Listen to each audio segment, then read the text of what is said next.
Bienvenue à ce meeting de la Ligue trotskiste de France. Mon camarade va faire une présentation. Vous allez entendre des choses que vous n'avez pas entendues avant et vous n'allez pas entendre ailleurs. Donc faites attention s'il vous plaît. Après on aura le temps pour avoir une discussion, un débat. Vous pourrez poser vos questions, exprimer vos différences et vos opinions. Mettez s'il vous plaît vos téléphones en silencieux.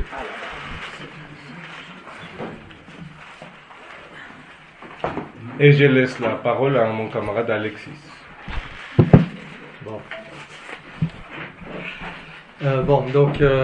Chers camarades, chers amis, vous savez que la lutte contre l'attaque de Macron sur les retraites est à un point tournant.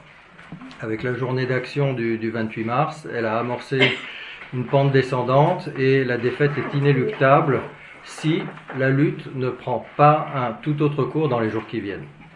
Il est clair que les bureaucrates syndicaux et les réformistes cherchent de plus en plus activement à casser le mouvement. Les bureaucrates veulent aller à Matignon discuter de la pluie et du beau temps, et les parlementaires de la NUP veulent aller à l'Élysée pour demander le droit de faire une pétition pour faire un référendum. Autrement dit, autant de manières d'éloigner les travailleurs encore plus de la seule voie qui permette d'aller de l'avant, c'est-à-dire la grève générale avec des occupations pour poser la question du pouvoir. Ça fait des années que les luttes en France prennent la même tournure. La classe ouvrière fait preuve de la plus grande combativité, mais ses directions la canalisent dans un cadre qui ne déborde pas du cadre de l'ordre capitaliste, et chaque fois, il en résulte la défaite et la condition des travailleurs se dégrade. De nombreux travailleurs comprennent que la stratégie suivie par leur direction les mène dans le mur. Les groupes de gauche comme LO et Révolution Permanente le disent ouvertement. L'obstacle fondamental en ce moment, ce sont les bureaucraties syndicales. C'est juste. Mais quelle réponse apportent-ils à ce problème de fond ? Ils envisagent qu'on puisse lutter contre les bureaucraties syndicales simplement en alimentant la combativité ouvrière de façon linéaire jusqu'à ce que ça déborde du cadre des bureaucrates. Ils cherchent à tracer la ligne contre les bureaucraties syndicales au niveau de leur méthode de lutte, mais jamais à armer les travailleurs pour le combat politique qu'ils doivent mener pour faire sauter l'obstacle posé par le programme pro-capitaliste des directions actuelles. Pour nous, c'est là le problème fondamental de la gauche française en ce moment. Ils se disent pour le pouvoir des travailleurs, mais ça c'est une perspective lointaine, pour le grand soir, qui n'a aucune influence sur la lutte actuelle. Entre-temps, ils essayent d'alimenter la combativité syndicale. Mais entre le pouvoir de la classe ouvrière et sa lutte immédiate, il n'y a aucun pont. C'est aussi un problème auquel notre organisation se confronte depuis des années. Mais nous sommes intervenus dans la lutte actuelle avec une réponse fondamentalement différente. Nous intervenons en cherchant à montrer aux travailleurs que, pour gagner, il faut un programme qui parte du point de vue que, face à une bourgeoisie qui doit écraser la classe ouvrière, la seule réponse est de mobiliser la classe ouvrière pour écraser la bourgeoisie, en posant la nécessité d'un gouvernement ouvrier et en faisant avancer sa lutte dès maintenant vers cet objectif. Un programme, pas pour demain quand il y aura des jours meilleurs, comme nous l'avons nous-mêmes présenté pendant des années, mais un programme nécessaire pour aujourd'hui, le seul qui puisse faire avancer cette lutte actuelle sur les retraites à la victoire. Et ça exige une direction qui aille avec, c'est-à-dire une direction révolutionnaire. Aucun des problèmes auxquels fait face le prolétariat, ni celui des retraites, ni celui de l'inflation. Je m'interromps 5 minutes. Oui, on fait une petite pause.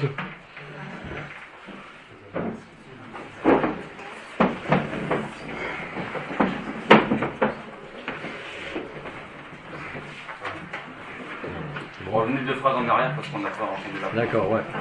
Donc je disais que le programme qu'on met en avant, c'est pas un programme pour un jour meilleur, comme nous-mêmes on avait fait pendant des années, mais c'est un programme nécessaire pour aujourd'hui. C'est le seul qui puisse faire avancer cette lutte actuelle sur les retraites jusqu'à la victoire. Et ça exige une direction qui aille avec, c'est-à-dire une direction révolutionnaire. Aucun des problèmes auxquels fait face le prolétariat, ni celui des retraites, ni celui de l'inflation, de l'éducation, du chômage, du logement, de la santé, ne peut être résolu sous le capitalisme. Il faut pour cela réorganiser la société de façon révolutionnaire.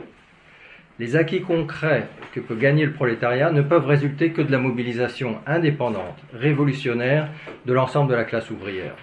Ils permettent de conquérir des positions avancées dans la lutte pour le pouvoir.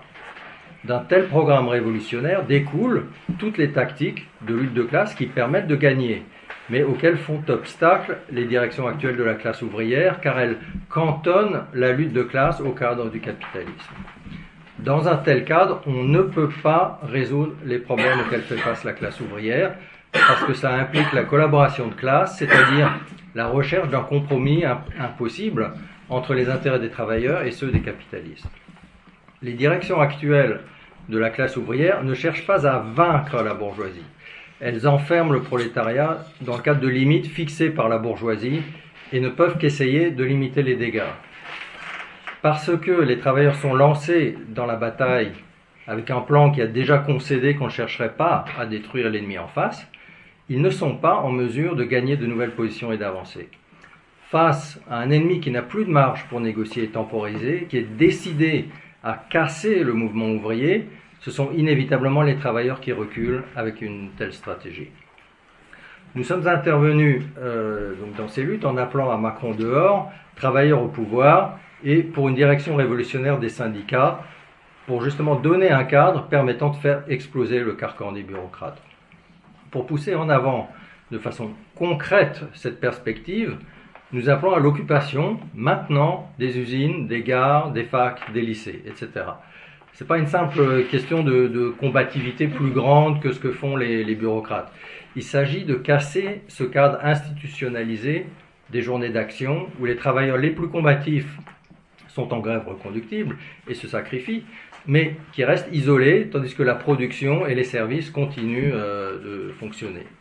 Notre appel à des occupations placerait dès maintenant l'ensemble de la classe ouvrière sur une voie de lutte sortant du cadre de collaboration de classe des bureaucrates. Les occupations bloquent physiquement la production et les jaunent.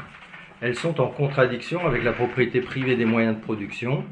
Elles posent la question de savoir à qui appartiennent les usines et qui doit les faire tourner dans l'intérêt de quelle classe. Il ne s'agit plus là de chercher un compromis, c'est au contraire une façon de diriger la classe ouvrière dans la perspective de la prise du pouvoir.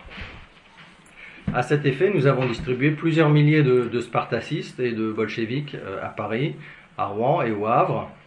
Et toute l'histoire du mouvement ouvrier français pointe dans cette direction. Et surtout, les leçons de la dernière grève générale pré-révolutionnaire qu'ait connue ce pays, mai 68.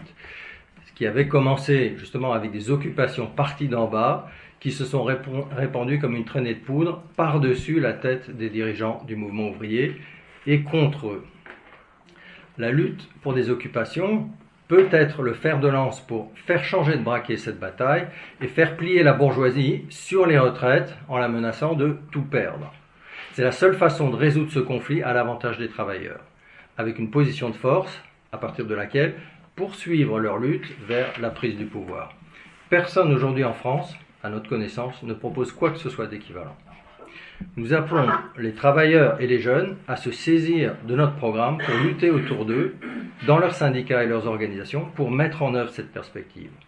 Nous cherchons ainsi à forger un pôle révolutionnaire sur la base du programme que nous avançons dans notre propagande, et je vais essayer de montrer ce soir que nous sommes en fait les seuls qui ayant tracé une voie révolutionnaire et que les groupes marxistes comme Lutte ouvrière et Révolution permanente sont un obstacle sur cette voie. Alors commençons, si vous voulez, par placer la lutte qui se déroule en France dans le contexte international, parce que ça détermine la situation à l'heure actuelle. Nous sommes aujourd'hui face à un changement de période historique. Ça a été inauguré par la pandémie de Covid et la guerre en Ukraine, qui marque la fin de la période de relative stabilité de l'ordre impérialiste qui caractérisait le monde depuis la chute de l'Union soviétique. Nous entrons dans une période où les crises vont se succéder de façon de plus en plus rapide et se renforcer mutuellement. Ce changement de période ne fait que souligner de façon encore plus brûlante la nécessité d'une réponse révolutionnaire pour faire face à tous les problèmes que confronte la classe ouvrière internationalement. La pandémie de Covid-19 a montré la faillite totale du système capitaliste et son incapacité, même dans les pays les plus avancés, à répondre aux besoins médicaux et sociaux les plus élémentaires des travailleurs. Les capitalistes, partout dans le monde, ont enfermé les gens chez eux pour éviter un effondrement complet de leur système de santé décrépit et pour infliger une volée d'attaques à la classe ouvrière. Les travailleurs ont été monumentalement trahis par leur direction, soutenus par les groupes de gauche réformistes. Elles se sont jointes aux campagnes d'unité nationale des bourgeoisies en prétextant qu'on n'avait pas d'autre choix que d'accepter ces souffrances, tous ensemble, entre guillemets, c'est-à-dire les travailleurs avec les patrons, pour sauver des vies. Il y avait une autre voie possible. Pour se protéger contre la menace d'un virus mortel, les travailleurs devaient mener des luttes défensives pour le contrôle de la santé et sécurité sur les lieux de travail et s'attaquer aux racines sociales de la crise, c'est-à-dire la domination des capitalistes et la loi du profit qui affame les services de santé, cause pénurie de logements, de transport, etc. Mais pour cela, il fallait une direction révolutionnaire du mouvement ouvrier qui oppose à la collaboration de classe avec les capitalistes, qui rejette leur confinement réactionnaire et qui pose dès maintenant, dès ce moment-là, la nécessité de porter les travailleurs au pouvoir pour réorganiser toute la société et les guider vers cet objectif. Alors que la pandémie commençait à refluer début 2022, des décennies d'expansion de l'OTAN et de l'UE jusqu'à la frontière de la Russie sont arrivés à un point de bascule et ont provoqué l'invasion de l'Ukraine par la Russie. Les directions du mouvement ouvrier et la plupart de la gauche ont, une fois de plus, emboîté le pas aux campagnes d'unité nationale en défense de l'Ukraine contre la guerre de Poutine, entre guillemets, ce qui veut dire défendre les intérêts des impérialistes dans la région et rallier les travailleurs derrière ces derniers. La seule issue progressiste à ce conflit, en réalité, ça serait que les travailleurs russes et ukrainiens renversent ces deux classes capitalistes, russes d'un côté, ukrainiennes de l'autre, par des révolutions socialistes. C'est pourquoi nous disons, travailleurs russes, ukrainiens, retournez les fusils contre vos dirigeants. La tâche fondamentale pour ceux ici qui souhaitent vraiment lutter pour mettre fin à ce cycle infernal de crise et de guerre, c'est de lutter pour renverser l'impérialisme français par une révolution socialiste et étendre cette révolution aux autres centres impérialistes. Mais, au lieu de mobiliser les travailleurs vers cette tâche, pour briser le cycle des crises et des guerres à sa source, presque toute la gauche se complaît dans le pacifisme. Elle regarde en arrière et elle prêche que les impérialistes devraient revenir à la période précédente de pillage pacifique du capital financier de la période antérieure. Donc tout ça, c'est un peu la situation internationale d'ensemble. Une crise mondiale du capitalisme qui ne promet que plus de misère, de dégradation des conditions de vie, de violence et de guerre.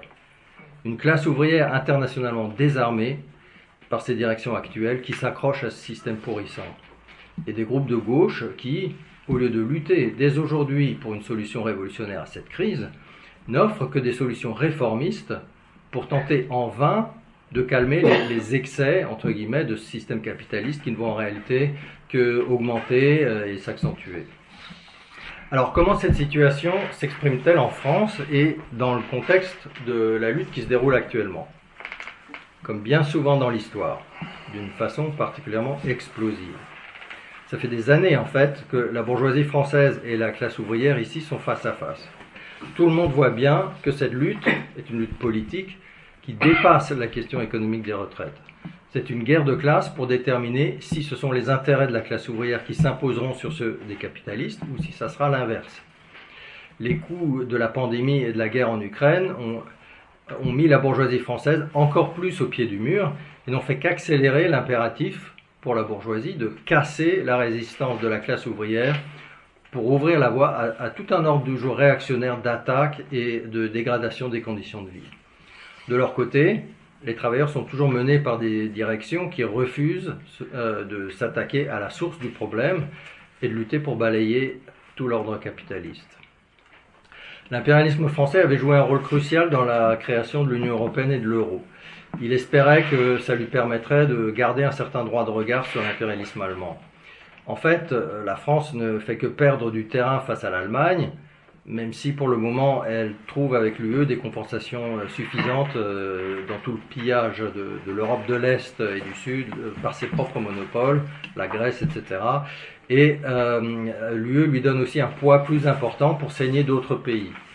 Ainsi, la Tunisie est complètement asphyxiée par les exigences de l'UE, de complètement démanteler tout ce qui pourrait encore empêcher un tout petit peu le pays de se faire sucer jusqu'à la dernière goutte de sang par les monopoles financiers impérialistes et surtout français. L'impérialisme français, dont le déclin s'accélère, subit en ce moment une série de revers. Ses troupes ont été renvoyées du Mali, maintenant c'est le Burkina, et sa réaction, en fait, c'est qu'il est évidemment d'autant plus acharné à défendre ses plates-bandes. Afin de maintenir une certaine compétitivité, il doit absolument écraser la classe ouvrière, qui dans ce pays ne cesse de résister depuis 40 ans. Il ne reculera que s'il a peur de tout perdre. Ça pose les enjeux pour la classe ouvrière. Elle n'a pas le choix non plus. Il n'y a pour elle qu'une seule voie possible dans ses intérêts, mais il y a une voie possible. Très simplement, la seule manière pour gagner, c'est de lutter pour tout prendre, c'est-à-dire de lutter pour un gouvernement ouvrier. Mais aujourd'hui, la classe ouvrière est dirigée par des gens qui refusent mordigus l'idée même d'amener les travailleurs au pouvoir. Ils acceptent que c'est la bourgeoisie qui doit continuer à régner et donc que le capitalisme français doit rester compétitif.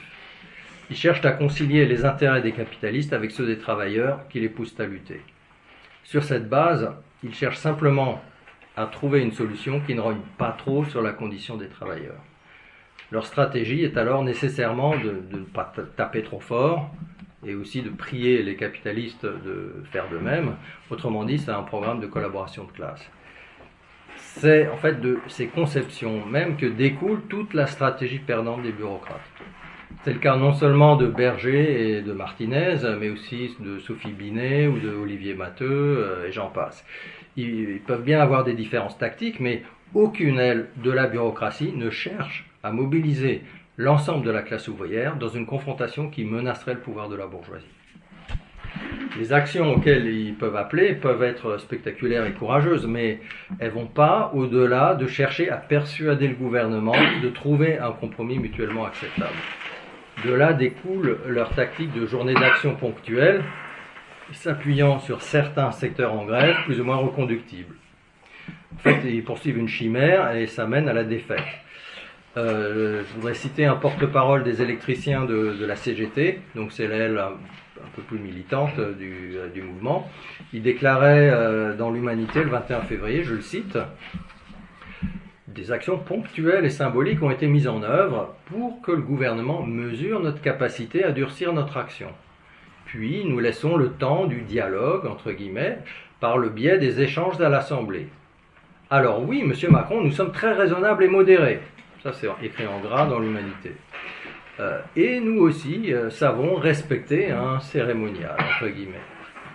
Malheureusement, malgré tous ces éléments qui illustrent l'opposition quasi générale à cette réforme, le gouvernement s'enferre dans son mutisme.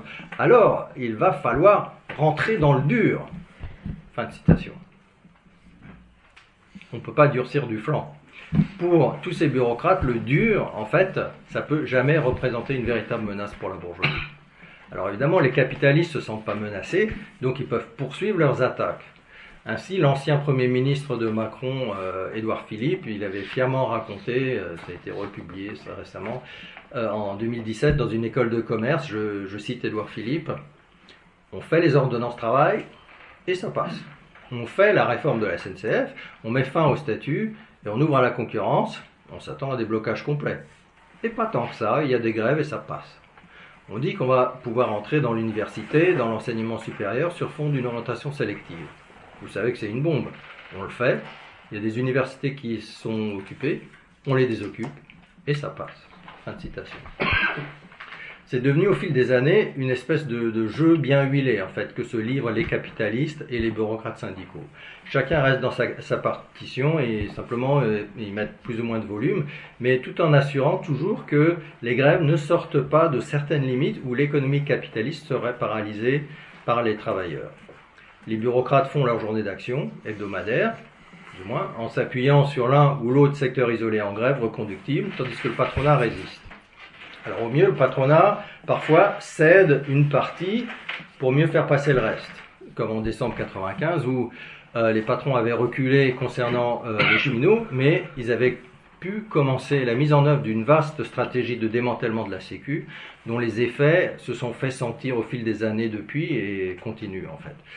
À chaque nouvelle bataille, les travailleurs partent de positions érodées par la défaite précédente, et à chaque fois, les bureaucrates recommencent la même stratégie perdante. Comme les bureaucrates sont opposés à lutter pour le pouvoir aux travailleurs, ils n'ont aucun besoin d'unifier les travailleurs en une force de frappe unie dans un seul syndicat industriel, incluant tous les travailleurs d'une branche d'industrie donnée. Comme ils ont des divergences entre eux sur comment collaborer avec les capitalistes, en fait, ils sont tout à fait satisfaits de la division en une multitude de syndicats, et la bourgeoisie utilise fort bien ces divisions pour affaiblir l'ensemble de la classe ouvrière. Comme ils pensent que l'État est immuable et un arbitre neutre au-dessus des classes, qu'on peut faire pencher de son côté, et non pas que c'est le bras armé de la bourgeoisie, ils désarment forcément les travailleurs face à l'inévitable répression de l'État, que ce soit les réquisitions des juges ou les attaques des flics contre les piquets de grève. Il ne faut pas se leurrer non plus que les fascistes, qui jusqu'à présent n'ont pas été beaucoup visibles, à part dans quelques-uns de leurs bastions traditionnels, ils se multiplieraient comme des champignons après la pluie s'il y a une vague d'occupation qui commence à se répandre dans le pays. Comme les bureaucrates ne cherchent pas à organiser le pouvoir de la classe ouvrière contre l'État capitaliste, ils induisent dans les travailleurs l'illusion mortelle qu'on peut accepter dans les rangs syndicaux les flics et les matons, ceux-là même qui vont réprimer la classe ouvrière en lutte. Alors au congrès de la CGT la semaine dernière, Unité CGT, donc l'aile gauche, entre guillemets, est allée jusqu'à présenter comme candidate à la tête de la CGT Céline Verzelletti, qui était surveillante dans l'administration pénitentiaire. Donc il la voulait comme mettre à la tête de la CGT pour 3 ans. Nous on dit au contraire, flics, matons, hors des syndicats, c'est une demande élémentaire si la classe ouvrière en lutte veut même pouvoir se défendre.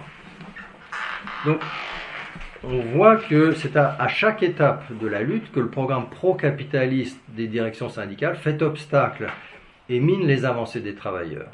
C'est uniquement en partant d'un programme révolutionnaire d'ensemble qui pose l'objectif d'amener les travailleurs au pouvoir qu'on peut les organiser avec les méthodes de lutte de classe élémentaires qui, si elles n'ont rien de révolutionnaire en soi, sont nécessaires pour quiconque comprend que la victoire ne peut venir qu'en écrasant les capitalistes, pas en négociant dans le cadre qu'ils ont fixé d'avance.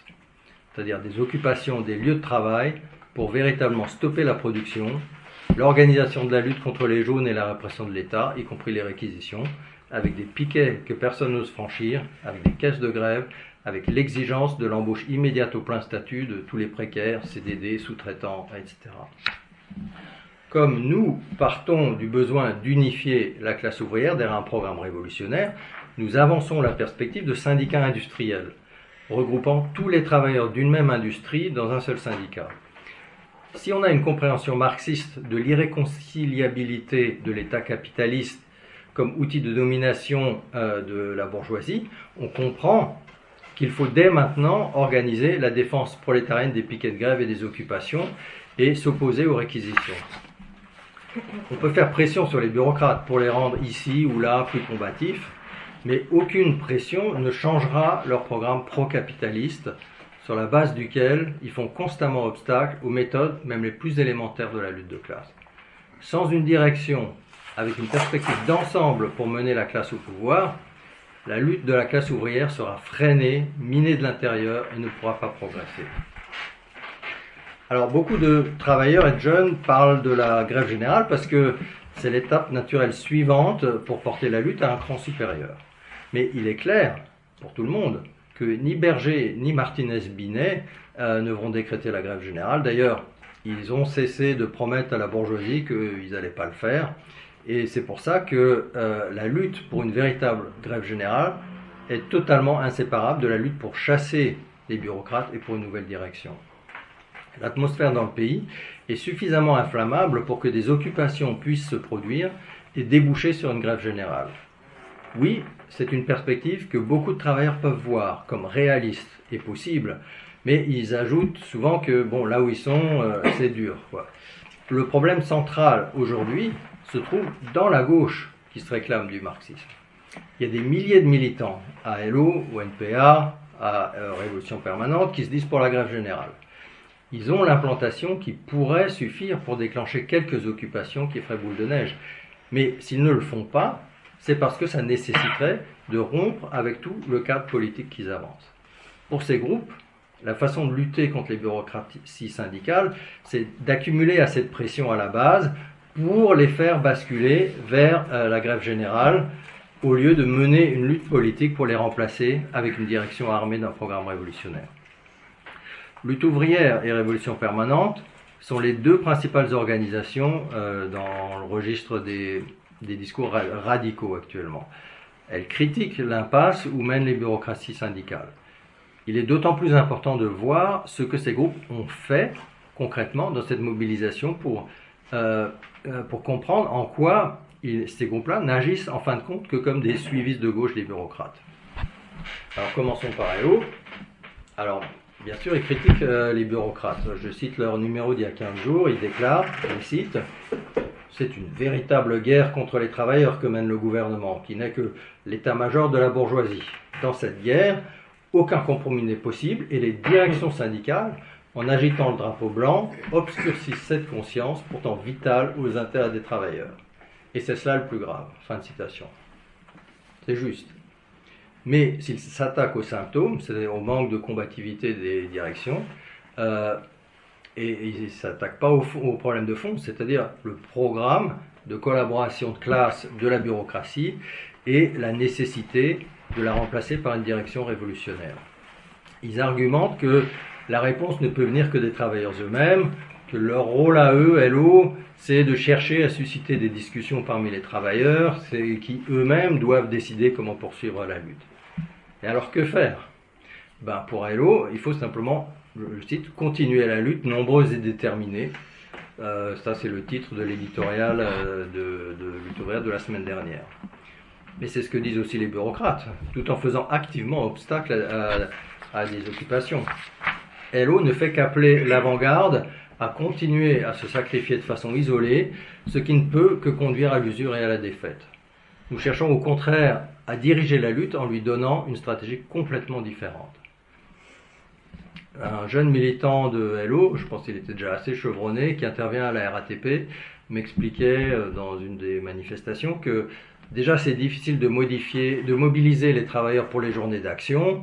Alors l'heure n'est pas, n'est-ce pas, à lancer des appels à la grève générale ou à des occupations, ou encore moins à porter les travailleurs au pouvoir.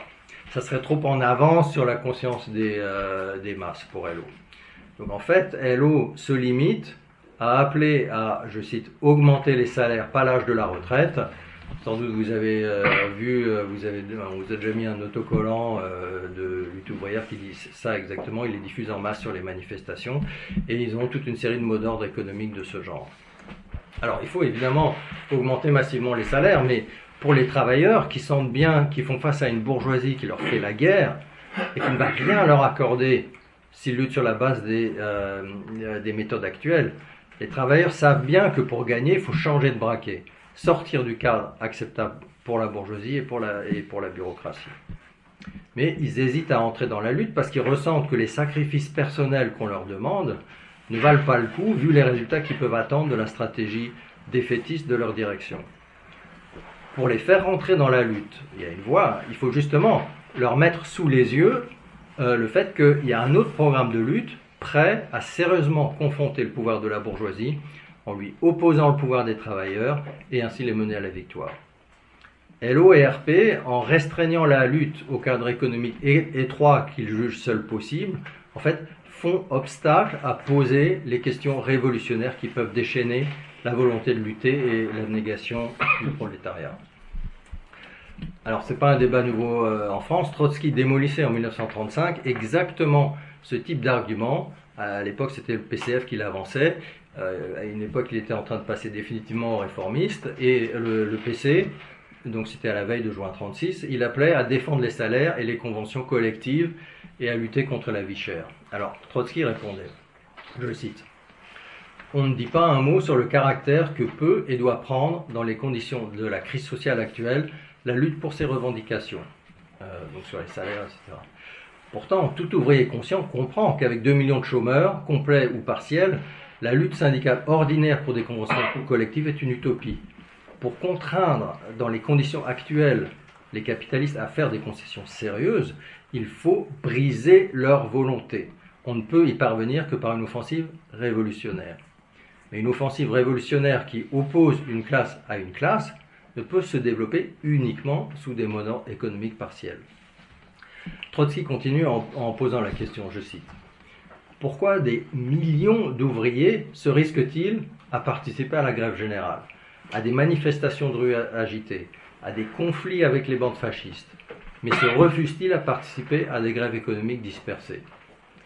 Les masses comprennent ou sentent que, dans les conditions de la crise et du chômage, des conflits économiques partiels exigent des sacrifices inouïs que ne justifieront en aucun cas les résultats obtenus. Les masses attendent et réclament d'autres méthodes, plus efficaces. Messieurs les stratèges, apprenez chez les masses, elles sont guidées par un instinct révolutionnaire. » Fin de citation.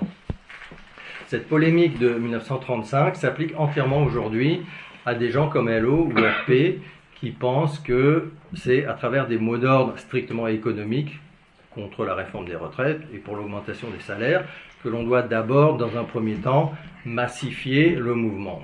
Ça, c'est surtout RP qui utilise ce langage. Bon, alors prenons justement RP, Révolution permanente. Alors ils sont vraiment efficaces sur les réseaux sociaux.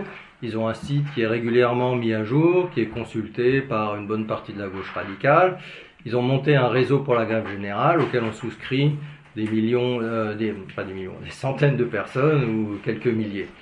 Ils critiquent les bureaucrates syndicaux et ils parlent même d'une direction alternative. Alors cette lutte, c'est l'occasion ou jamais de faire avancer cette perspective. Or, qu'ont-ils fait ? Ils ont en réalité avancé le même programme que Lutte ouvrière, c'est-à-dire étendre la liste des revendications, mais sans jamais réellement lutter pour briser l'emprise du programme pro-capitaliste des directions syndicales. Ainsi, je vais citer Adrien Cornet, c'est un dirigeant syndical chez Total Énergie, il était à la raffinerie de Grand Puy, les militants de Révolution permanente, et il disait dans Le Monde, je cite, du 29 mars, c'est récent, je cite, « Donc la priorité immédiate, c'est de s'opposer aux réquisitions, et ensuite d'étendre la grève aux secteurs qui ont moins de tradition de lutte. Et pour cela, il faut absolument que l'intersyndicale étende les revendications, notez bien, l'intersyndicale, à la question des augmentations de salaire. La retraite, c'est loin. Le sujet des gens, c'est comment je remplis mon frigo aujourd'hui, pas demain. » Fin de citation. Alors, là où RP se distingue de LO, donc c'est pas sur ce genre de choses, c'est qu'ils sont très visibles en mobilisant avec leur réseau pour la grève générale sur certains points chauds, entre guillemets. Notamment, là, il y a à la raffinerie de Gonfreville-Lorcher, près du Havre. Il y avait aussi l'atelier SNCF de Châtillon, l'incinérateur de la Tirue à Ivry, etc. Quelques points comme ça. Mais en fin de compte, ils ont mobilisé le réseau simplement en soutien aux opérations menées par les bureaucrates syndicaux les plus combatifs. Ils mobilisent ainsi des militants courageux qui se font attaquer par les flics comme force d'appoint pour soutenir les piquets de grève. Il faut bien sûr soutenir et défendre ces piquets, mais RP ne fait qu'accompagner ces bureaucrates de gauche jusqu'à l'extrême limite du possible, entre guillemets, dans le cadre du programme pro-capitaliste des bureaucrates, sans jamais remettre fondamentalement en cause toutes les règles du jeu imposées par la bourgeoisie, toutes ces lois antisyndicales et restrictions au droit de grève, y compris l'interdiction, par exemple, aux grévistes de bloquer physiquement leur propre lieu de travail. C'est pour ça qu'ils font appel à des soutiens extérieurs. Les bureaucrates laissent les militants les plus actifs faire ce genre d'action. Ils peuvent même les solliciter à l'occasion, parce qu'ils voient bien que la stratégie de prêcher par l'exemple, de faire des sacrifices personnels sur les piquets, ça menace aucunement leur emprise sur tout le mouvement ouvrier. Et en fait, ça fait évacuer un peu de pression. Alors d'accord, c'est un inconvénient pour la bourgeoisie que le ramassage des ordures soit ralenti. Mais ce qui serait vraiment inacceptable pour la bourgeoisie et pour les bureaucrates, c'est la saisie des incinérateurs et des raffineries par des occupations. C'est une chose de ralentir la production sur un point particulier jusqu'à ce que les flics nous dégagent, mais c'est autre chose de mobiliser toute la classe avec un programme de lutte qui ferait exploser le cadre établi de concert entre les bureaucrates et les capitalistes. Et RP, effectivement, a fait obstruction à nos efforts pour faire exploser ce cadre avec notre appel à des occupations. Alors, ils avaient une réunion la semaine dernière, le 27 mars, de leur réseau pour la grève générale à Paris. Donc, on y était. On était, en fait, les seuls à appeler à des occupations partout. Et c'est des appels que RP a consciencieusement ignorés. Et qu'est-ce qu'ils ont proposé d'autre pour déclencher la grève générale? Rien. Ils font beaucoup de bruit sur l'auto-organisation de la lutte avec leur réseau et leur comité d'action, mais ceux-ci n'ont eu aucun effet pour déclencher cette grève générale, malgré leurs milliers de soutiens, etc. Et la raison, c'est la cause, c'est la base politique sur laquelle ce réseau et ces comités sont construits. Cette base ne va pas au-delà d'une version combative de la bureaucratie elle-même qui fait obstruction à la grève générale. Alors le même jour, le 27 mars, il y avait aussi une AG Interfac à Paris 8, à Saint-Denis, où nos camarades sont intervenus aussi. Ils ont soumis une résolution appelant les comités du réseau pour la grève générale, donc RP derrière, à lutter pour des occupations. Alors je cite la résolution qu'on a soumise à l'AG, que cette assemblée générale demande au comité d'action et au réseau pour la grève générale d'organiser et de coordonner des occupations partout. Fin de citation. Qui est-ce qui ne pourrait pas voter pour ça?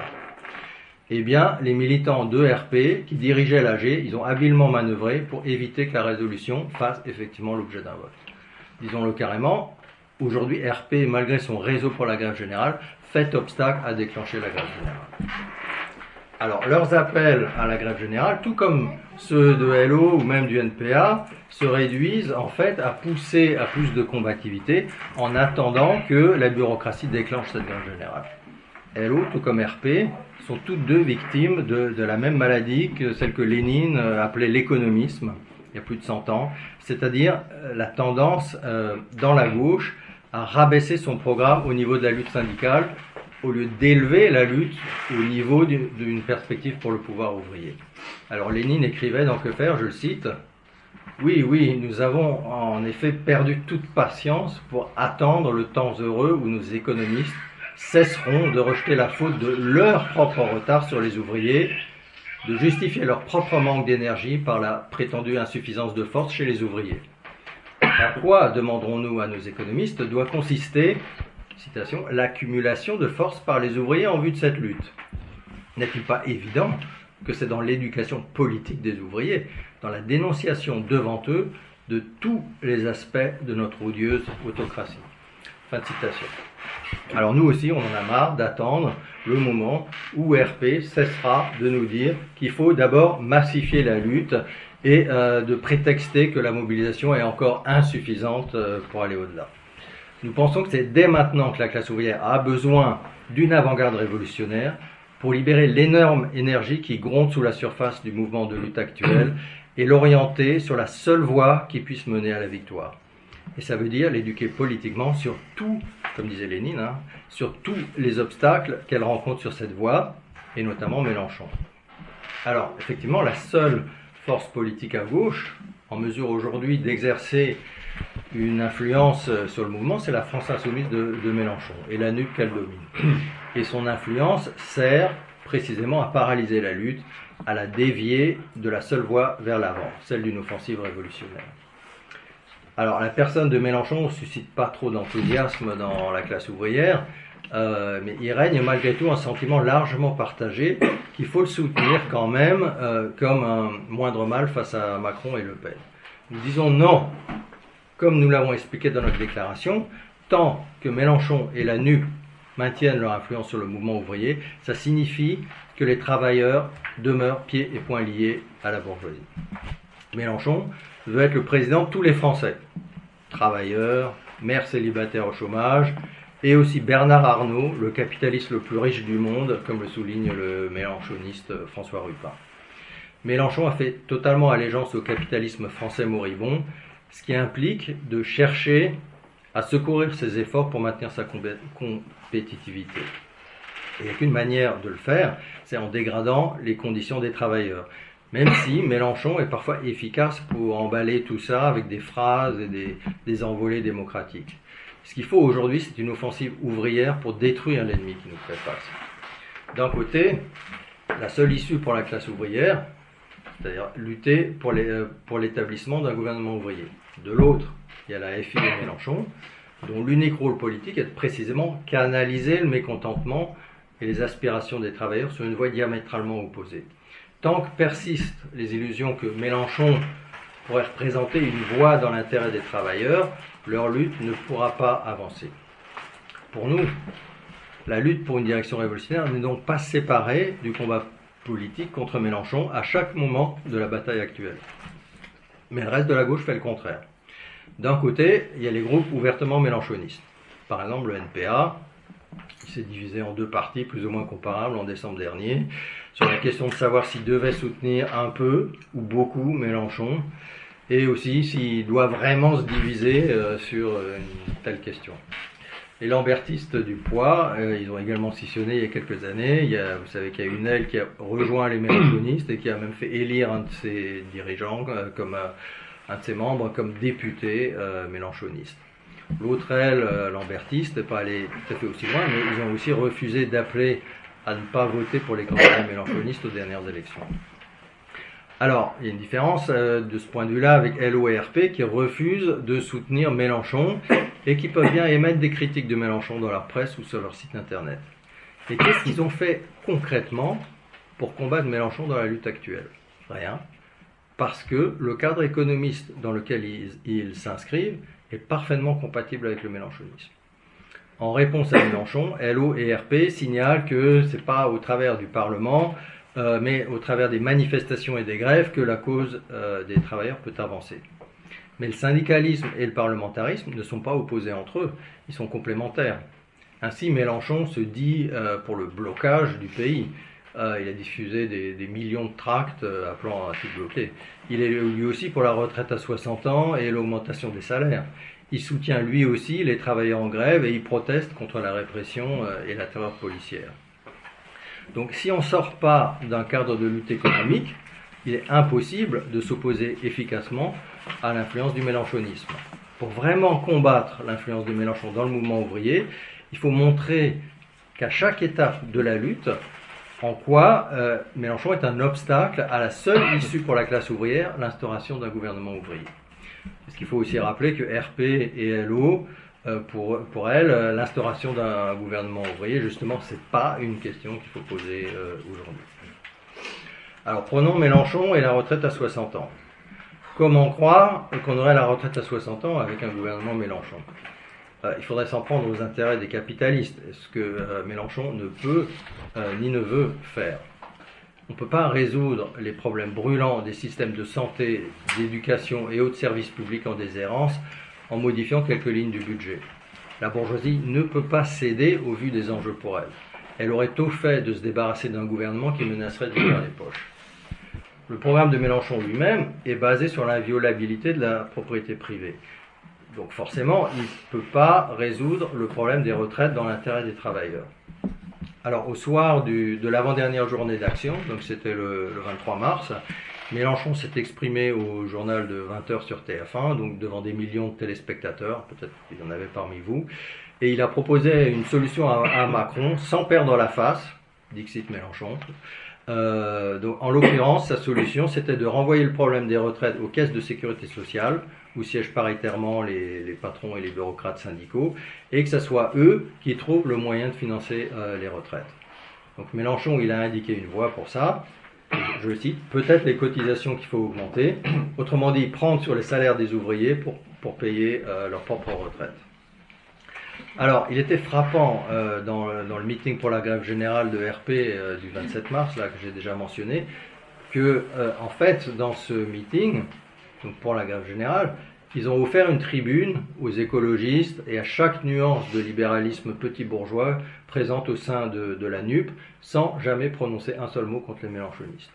En fait, la réunion avait tout l'air d'une réunion de mélenchonistes de gauche, où on bavarde sur la surveillance sur Internet, sur l'importance des artistes dans la lutte, mais pas sur comment lutter contre le mélenchonisme, contre les bureaucrates ou pour la grève générale. Alors vous avez peut-être aussi vu des images de l'Assemblée générale massive des cheminots et autres travailleurs Gare de Lyon le 28 mars. C'était la dernière journée d'action, où les travailleurs ont brièvement occupé les voies en solidarité avec un cheminot qui avait été éborgné par les flics. Alors on était présents ce matin-là et on pouvait ressentir, quand il y a eu ce début d'occupation des voies, l'enthousiasme qui commençait à saisir des cheminots qui jusque-là étaient assez calmes, parce que, d'un seul coup, ils étaient excités à l'idée qu'il peut y avoir un véritable blocage de la gare. Mais les bureaucrates ont limité l'occupation à une action ponctuelle. Et au niveau politique, ce qui est ressorti de toute cette AG, c'est la plateforme politique que les bureaucrates ont offerte pendant l'AG à Clémentine Autain, donc une dirigeante en vue de la France insoumise de Mélenchon, sans que aucun des nombreux militants de gauche présents parmi les cheminots, y compris des membres de LO et de RP, ne la contestent politiquement. Il y avait d'ailleurs aussi Olivier Besancenot, donc l'aile la plus mélenchoniste du NPA, qui a pris lui aussi la parole et a parlé aussi de la grève générale. Bon. Alors que cette AG montrait justement le potentiel de lutte pour occuper les voies et les postes d'aiguillage, elle a eu pour seul effet de renforcer l'autorité de la direction syndicale actuelle et des mélenchonistes. Les deux choses vont ensemble. Ce sont les deux aspects de la même impasse qui mènent cette lutte à la défaite. Et LO, tout comme RP, leur servent de caution de gauche. Ils émettent quelques critiques de Mélenchon dans leurs articles, mais comme ils n'ont rien à offrir au-delà d'un cadre strictement économique, pour poser la nécessité d'une alternative révolutionnaire, ils sont incapables de lutter contre les obstacles politiques sur cette voie. Tout le rôle du mélenchonisme dans la politique bourgeoise française, c'est de pallier l'échec de la démocratie libérale. Le régime d'alternance entre la droite et la gauche, regroupé autour du PS et du PC, cette alternance a dominé la vie politique française depuis mai 68, tout ce vieux système est au bout du rouleau. Le PS et le PC, donc les partis qui avaient dominé le mouvement ouvrier depuis mai 68, ont tellement trahi les luttes de la classe ouvrière, ils ont mené tellement d'attaques contre les travailleurs sous les gouvernements Mitterrand, Jospin et Hollande, qu'ils sont plus que l'ombre de leur ombre. Mélenchon constitue la réponse à gauche pour cet effondrement, alors même que, soit dit entre parenthèses, je parlais de Jospin, Mélenchon lui-même était sous-fifre dans le gouvernement Jospin en 2001-2002. Et jusqu'à ce jour, d'ailleurs, Mélenchon est fier de ça. Alors Macron avait bien compris que l'ancien système était au bout du rouleau. Mais évidemment, il n'avait pas de réponse miracle et en fait, il a fini par accélérer l'effondrement du vieux système de parti sans pouvoir le remplacer par autre chose qu'un Jupiter de pacotille et sans pour autant freiner non plus, bien au contraire, l'expansion du populisme à l'extrême droite, le RN de Le Pen, et à gauche, la France insoumise de Mélenchon. La bourgeoisie ne veut pour le moment ni de Le Pen ni de Mélenchon, mais c'est des options auxquelles elle peut avoir recours. Il s'agit dans les deux cas d'organisations bourgeoises qui veulent gouverner l'État capitaliste au nom de tous les Français, qu'ils soient les exploiteurs capitalistes ou les travailleurs que ces exploiteurs exploitent. Et il n'y a qu'une manière de faire ça, c'est en servant le capital contre les travailleurs. Alors Mélenchon essaye de faire attendre des miracles d'une assemblée constituante et d'une 6e République. Mais comme on l'écrit dans notre déclaration, on ne résout pas les problèmes de l'impérialisme français qui sont à la source des attaques actuelles contre les travailleurs en réécrivant simplement ces textes de loi. Ni non plus d'ailleurs avec des référendums d'initiative citoyenne, donc le RIC des Gilets jaunes. Mélenchon veut faire croire à la possibilité d'un renouveau du parlementarisme, alors qu'une majorité de jeunes et d'ouvriers se détournent aujourd'hui des élections. C'est tout simplement une chimère pour dévoyer les luttes de la classe ouvrière de la seule perspective réaliste dans ses intérêts, à savoir de chasser Macron, tous les représentants de la bourgeoisie et tous ses laquais, et porter les travailleurs au pouvoir grâce à la révolution prolétarienne. Lors des dernières présidentielles, une bonne partie des électeurs qui ont voté Mélenchon l'ont fait dans l'optique d'empêcher un deuxième tour entre Macron et Le Pen. Mais ce n'est pas Mélenchon qui constitue un obstacle à Le Pen. La croissance électorale de l'extrême droite est due à la démoralisation résultant du fait de voir la gauche au pouvoir s'attaquer aux intérêts les plus élémentaires des travailleurs et des opprimés. Et Mélenchon au pouvoir trahirait nécessairement les promesses qu'il fait aux travailleurs. L'optique même du moindre mal n'amène qu'à des cycles de défaites. D'ailleurs, au nom du moindre mal, la gauche a voté Macron contre Le Pen, et ainsi ils ont renforcé Le Pen comme la seule force politique opposée à Macron. Le vote Mélenchon, c'est répéter encore une fois le même cycle. La seule manière de combattre efficacement l'influence du mélenchonisme, c'est de pousser en avant une issue révolutionnaire à cette lutte aujourd'hui. Il n'existe aujourd'hui aucune force politique réelle qui ait même la prétention d'organiser la lutte des travailleurs pour les porter au pouvoir.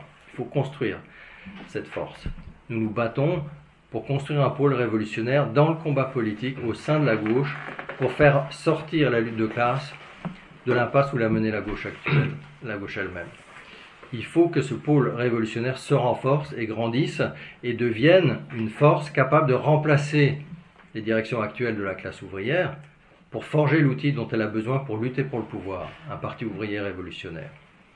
Il n'est pas trop tard pour lutter pour une autre stratégie sur votre lieu de travail, votre lycée ou votre fac, mais le temps presse.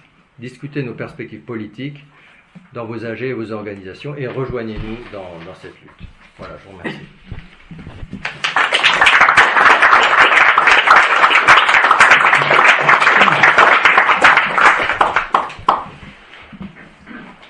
On passe alors à une période de débat. Vous avez le droit d'exprimer vos opinions, vos différences, poser vos questions. Je vous demande seulement de ne pas dépasser 3 minutes pour assurer que tous ceux qui voudraient parler aient l'opportunité de le faire. Donc, allez-y.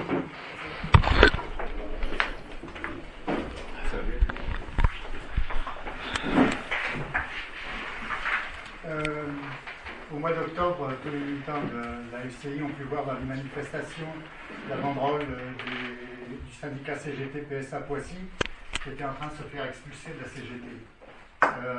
Bien que toutes les organisations pseudo-révolutionnaires, ce que vous appelez maintenant le pôle révolutionnaire, ont défendu, ont essayé d'empêcher cette expulsion, ils ont été expulsés de la CGT. Bon, ils ont trouvé une bonne place de bureaucrate à Sud. Mais donc, pour une direction révolutionnaire des syndicats, le cas de la CGT PSA Poissy montre que ce n'est pas exactement l'ordre du jour. Et la présentation d'Alexis, il n'y a pas le soupçon d'un indice de comment ça pourrait arriver que les directions syndicales soient virées. En plus, on n'a parlé que de la CGT. Je ne sais pas dans la CGT s'il y a des indices de possibilité de virer Berger, etc. Donc, ce serait intéressant de voir. Pourquoi alors la FCI ne s'intéresse maintenant qu'aux syndicats. En France, c'est 8-10% de syndiqués. Donc la FCI ne s'adresse pas à 90% de la classe ouvrière.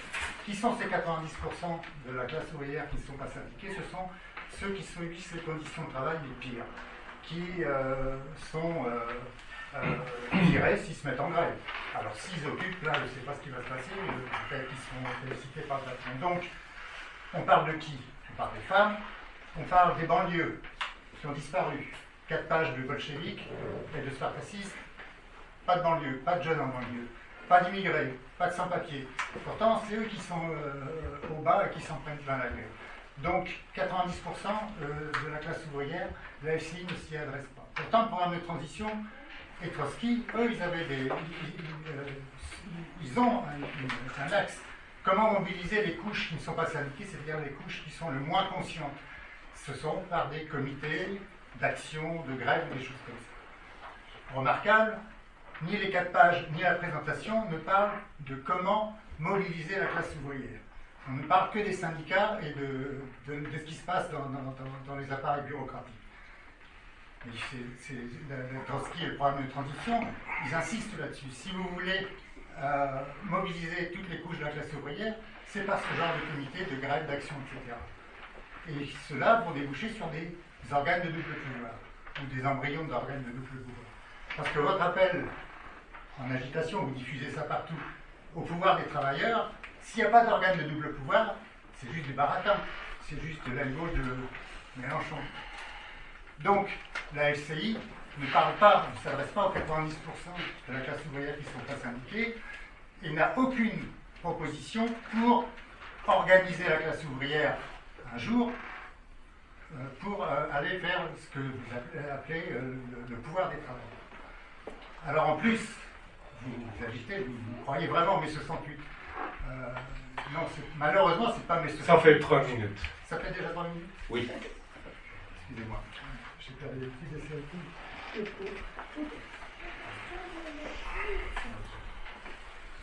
Quelqu'un d'autre? Est-ce que tu voudrais répondre? Quelqu'un d'autre?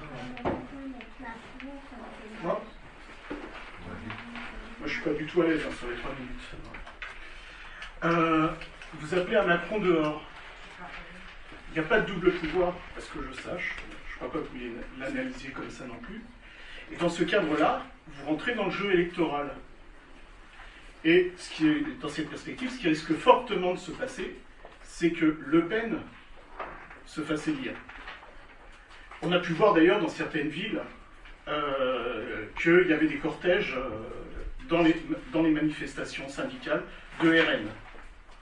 Donc, ça c'est une question. Une autre question.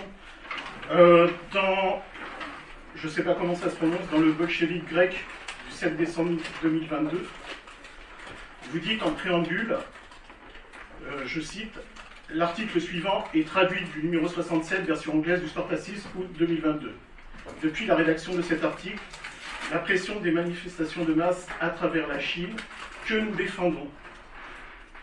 C'est le que nous défendons, la question.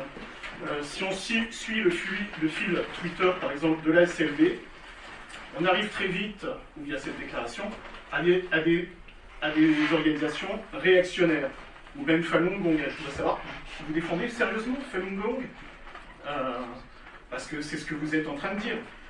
Moi, la seule manifestation d'ouvriers que j'ai pu voir, c'était une manifestation où les ouvriers demandaient à être confinés. Les bureaucrates ne les confinaient pas, c'est d'après eux. Donc ça aussi, je voudrais une réponse.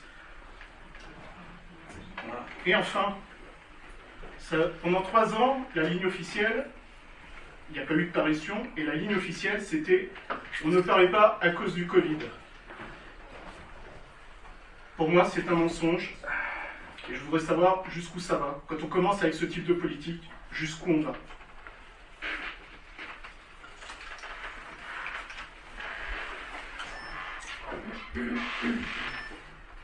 Les camarades? Oui, j'avais plusieurs questions. Peut-être que vous pourriez y répondre. Déjà tout d'abord, sur le milieu étudiant, parce que vous avez beaucoup parlé, il y a fait effectivement sur comment on fait de la stratégie pour essayer d'attirer, moi je suis étudiant, mais pour essayer d'attirer de plus en plus d'étudiants ou de lycéens dans la lutte, etc. Parce que moi je vois là il y a un regain, etc. Mais on reste quand même une minorité actuellement à bloquer, même si on fait des élections de plus en plus grosses, on est quand même encore minoritaire dans nos groupes de gauche respectifs ou syndicaux à essayer de bloquer. Mais quelles sont les perspectives pour vraiment attirer, comme ça s'est vu par le passé, les étudiants ou les lycéens? Donc voilà, c'est une des premières questions. Une deuxième question, c'est vous avez beaucoup parlé de la CGT ou de certains nombre de syndicats. Quel est votre point de vue par rapport à certaines sections de l'Union syndicale solidaire? Parce que je ne sais pas trop ce que vous en pensez. Et également, qu'est-ce que vous pensez également, par exemple, de la CNT ou de certaines factions de l'anarcho-syndicalisme qu'on voit en manifestation? Voilà. Voilà. Et sinon, j'ai une autre question. Également, moi, je suis beaucoup dans les Gilets jaunes. Je suis membre des Gilets jaunes d'Île-de-France. D'ailleurs, sur un des groupes, le meeting de ce soir avait été partagé par un certain nombre de camarades. Et donc, voilà, il y a actuellement, moi je vois avec les Gilets jaunes, il y a un grand désaveu des partis politiques traditionnels, du syndicalisme traditionnel, où les gens ne se sentent plus du tout représentés et forment d'autres luttes, peu importe les affinités. Alors des fois, il y en a, on a essayé de récupérer, donc qui ont voté très à gauche, d'autres en fait qui peuvent basculer des fois d'un vote d'extrême gauche à un vote d'extrême droite, mais pas forcément parce que et qui comprennent pas forcément la droite, la gauche, etc. Comment on fait avec ce type de classe-là actuellement qui a perdu les repères à cause notamment de la trahison et de la fin de la lutte de classe d'un certain nombre de grands partis comme qui était le Parti communiste par exemple, ou un certain nombre de mouvements importants, ou la grande CGT révolutionnaire. Et qu'est-ce qu'on fait pour cette classe-là un peu du coup qui est perdue, mais qui est ressortie avec les gilets jaunes et qui continue à lutter. Par exemple, quand on voit dans les manifs beaucoup plus de gens dans les cortèges de tête, différents des milieux syndicaux dans des sortes de cortèges autogérés de gilets jaunes ou d'autres mouvements qui se sentent plus représentés par le parti ou le syndicalisme. Voilà, comment on leur répond, comment on leur répond. Et sinon j'ai une dernière question, c'est peut-être y répondre également. C'est j'ai vu également en province qu'il y avait pas mal de blocages de la Confédération paysanne. Donc quel est votre rapport avec la petite paysannerie dans le processus révolutionnaire? Et également comment on répond aux petits commerçants là qui sont en lutte également. On a vu les boulangers qui ont manifesté contre l'inflation, les problèmes, etc. Comment on répond à cette classe-là, qui n'est pas la classe ouvrière, mais qui est aussi en lutte dans le processus révolutionnaire. Voilà. Oui, vous voulez répondre. La question, c'est si on sait très bien qu'aujourd'hui la classe ouvrière, elle n'est pas à la veille de prendre le pouvoir, mais si on ne dirige pas la lutte dans cette perspective-là, déjà on ne pourra pas obtenir les concessions, le maximum de concessions, et on ne pourra pas préparer les étapes prochaines de la lutte. Et c'est la même chose qui s'est passé pour les confinements. Les mêmes qui trahissent aujourd'hui la lutte, c'est ceux qui ont soutenu l'unité nationale ici derrière Macron et qui soutiennent leur bourgeoisie aussi en la question de l'Ukraine. En Chine, la position trotskiste, c'est simplement la défense de l'État ouvrier. Pourquoi ? Parce qu'en 1949, effectivement, il y a eu une révolution qui a exproprié la bourgeoisie, mais qui était déformée depuis le départ, et qui est dirigée par une bureaucratie. La seule défense de l'État ouvrier chinois ne peut se faire que du point de vue d'organiser la révolution politique prolétarienne pour chasser la bureaucratie chinoise. Or, les confinements, c'est exactement le contraire que ça fait, c'est-à-dire que ça cadenasse la classe ouvrière dans ses usines, ça les emprisonne chez eux, et c'est ce que la bureaucratie chinoise a fait, et en fait, c'est complètement à l'opposé d'être pour le contrôle ouvrier sur la santé au travail.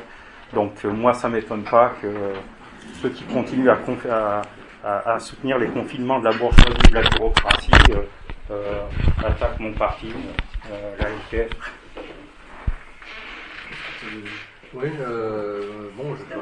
Avant, il va répondre quelques questions d'abord, après on continuera avec le débat. Oui, juste brièvement ce que disait Xavier, je pense que mon camarade a déjà répondu, mais dans le fond, on a là une version un peu évoluée. C'est une version un peu évoluée de ce contre quoi j'ai argumenté pendant 1 heure, c'est-à-dire l'auto-organisation et qu'il fallait des comités, etc. Révolution permanente, justement, sur la base de quel programme? Nous on dit leur programme c'est le suivisme face à l'économisme de la bureaucratie syndicale, c'est le même programme. Xavier, on a entendu la même chose, et aussi les trucs démoralisés sur le fait que les occupations ne sont pas à l'ordre du jour, quoi. Bon. Alors, en ce qui concerne les questions sur le milieu étudiant, ce que nous on dit, c'est il faut se saisir de notre propagande, on appelle à des occupations. Si tu penses que c'est ça qu'il faut faire, allons-y, prends des tracts, lutte pour cela dans ta fac, et voilà, et on va certainement vouloir t'aider et lutter avec les obstacles que sont justement Lutte ouvrière, RP et les autres groupes qui vont essayer, ce sont eux qui freinent en fait la lutte aujourd'hui, quoi. Alors, effectivement, on n'a pas parlé, je vais pas parler de Solidaire et de la CNT, mais ça n'a pas beaucoup d'importance, je crois, parce que la politique, elle est la même. La CNT ou mettons Sud, Solidaire, c'est un syndicat comme un autre qui, comme je l'ai expliqué, lui aussi, il accepte la division des syndicats. Ils ne sont pas d'accord avec la CGT sur différents trucs, ils ne sont pas d'accord avec la CFDT, donc ils sont bien conscients d'être séparés parce qu'ils n'ont pas ils acceptent le cadre du système capitaliste. Donc ils n'ont pas besoin de lutter pour l'unité de l'ensemble des travailleurs dans un seul syndicat industriel. Donc c'est ça que nous on met en avant. Alors c'est vrai qu'on n'a pas beaucoup parlé de la petite bourgeoisie dans notre propagande. Il est évident qu'elle est beaucoup mobilisée, mais je crois que ce que cette lutte montre, c'est, la question, la petite bourgeoisie, elle sera mobilisée derrière le prolétariat, où elle reculera, ses intérêts reculeront également. Voilà. Donc le programme que nous on met en avant, c'est un programme pour une direction révolutionnaire à cette lutte, en posant la question des occupations pour faire exploser le cadre dans lequel les bureaucrates mènent la lutte à la défaite. Et voilà. Alors je crois que sur les Gilets jaunes, effectivement, il y a beaucoup de choses que tu as dit sur effectivement leur désaveu de la gauche, etc. Ceci dit, les Gilets jaunes n'ont aucune perspective politique non plus, ou le RIC, je l'ai mentionné. Le RIC, c'est aussi une manière de modifier la démocratie bourgeoise. Mais ce qui est posé avec cette lutte, c'est que tout ça,